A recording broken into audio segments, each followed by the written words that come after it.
ప్రజలని మోసం చేస్తున్న ముఖ్యమంత్రి రేవంత్ రెడ్డి గారు పచ్చిగా మాట్లాడుకుంటే పిచ్చోళ్ళు ఎర్రోళ్ళు అనుకుంటున్నారు.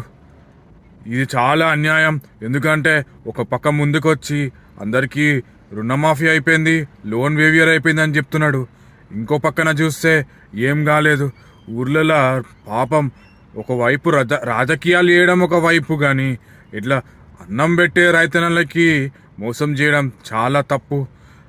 కేసీఆర్ని మించి అబద్ధాలు చెప్పుకుంటా మోసం చేస్తున్నాడు. ఇది ఆయన పార్టీ కార్యకర్తలు కావచ్చు, లేకపోతే నాయకులు కావచ్చు, మినిస్టర్లు కావచ్చు, ఎమ్మెల్యేలు కావచ్చు, ఇది ఆయనకి తెలియజేయాలని చెప్పి నేను కోరుతున్నాను.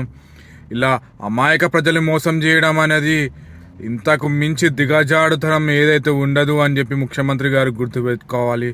రాజకీయాలు చేస్తున్నారంటే మీ భవిష్యత్తు గురించి చేసుకుంటారని అనుకోవచ్చు, కానీ ఇలా చేయడం తప్పు అని న్యాయం చేస్తారని ఆశిస్తున్నాను.